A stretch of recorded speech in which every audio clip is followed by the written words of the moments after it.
5 star 3 star ಹೋಟೆಲ್ಗಳ ಬಂಡವಾಳ ಇದೀಗ ಬಟಾಬಯಲಾಗಿದೆ. ದಾಳಿ ವೇಳೆ ಕೊಳಕು ಹಾಗೂ ಹಳಸಿರುವಂತಹ ಆಹಾರಗಳು ಕೂಡ ಪತ್ತೆಯಾಗ್ತಾ ಇದೆ.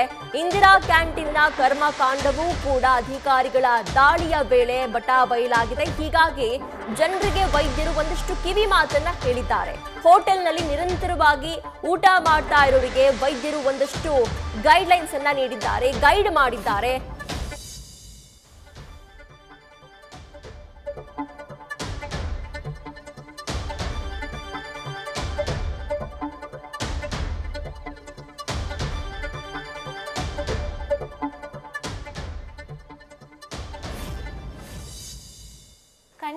ಕಣ್ಣಿಗೆ ರಿಯಲ್ ಆಗಿ ಕಾಣೋ ಅಂಥದ್ದು, ಹೆಚ್ಚು ಮಸಾಲ ಹಾಕ್ದಿರೋ ಅಂಥದ್ದು, ಡೀಪ್ ಫ್ರೈ ಐಟಮ್ಸ್ಗೆ ಅವಾಯ್ಡ್ ಮಾಡಿ, ಸ್ಯಾಲೆಡ್ಸು ಈ ಥರ ಸ್ವಲ್ಪ ಮಸಾಲ ಕಮ್ಮಿ ಇರೋ ಅಂಥ ಪದಾರ್ಥಗಳು, ಸಾಸೇಜಸ್ ಯೂಸ್ ಮಾಡಲಿಲ್ವಾಗಿದ್ದಂಥದ್ದು, ಸ್ಯಾಂಡ್ವಿಚಸ್ ಆಗಿರ್ಬೋದು. ಸ್ಯಾಂಡ್ವಿಚಸ್ಗೂ ಅಷ್ಟೇ ಸಾಸ್ ಎಲ್ಲ ಹಾಕ್ಕೊಂಡು ತೊಗೊಳ್ಬೇಡಿ.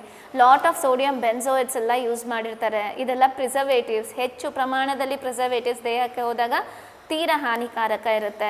ಸೊ ಹಾಗಾಗಿ ಕಣ್ಣಿಗೆ ಸೂಕ್ಷ್ಮದಲ್ಲಿ ಗಮನಿಸಿದಾಗ ಈ ಕಾಳು, ಈ ತರಕಾರಿ, ಈ ಥರದ್ದೆಲ್ಲ ಹೆಚ್ಚಾಗಿ ತಗೊಳ್ಳಿ. ಮಸಾಲ ಪದಾರ್ಥ, ಡೀಪ್ ಫ್ರೈ ಆಗಿರೋ ಐಟಮ್ಸ್ನೆಲ್ಲ ಸ್ವಲ್ಪ ಅವಾಯ್ಡ್ ಮಾಡಿ. ಆಹಾರ ತಜ್ಞರು ಈಗಷ್ಟೇ ಹೇಳಿದ್ರು, ಒಂದಷ್ಟು ಮಸಾಲ ಇರುವಂತಹ ಆಹಾರವನ್ನ ಅವಾಯ್ಡ್ ಮಾಡಬೇಕು.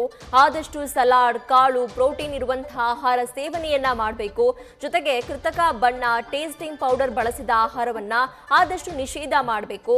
ಎಣ್ಣೆ ಅಂಶ ಹೆಚ್ಚು ಸೇವಿಸಿದ್ರೆ ಕೊಲೆಸ್ಟ್ರಾಲ್ ಹೆಚ್ಚಳ ಆಗುವಂತಹ ಸಾಧ್ಯತೆ ಇದೆ. ಕೊಲೆಸ್ಟ್ರಾಲ್ ಹೆಚ್ಚಳದಿಂದ ಹೃದಯ ಸಂಬಂಧಿ ಕಾಯಿಲೆಗಳು ಬರುವಂತಹ ಸಾಧ್ಯತೆ ಕೂಡ ಹೆಚ್ಚಿರುತ್ತೆ.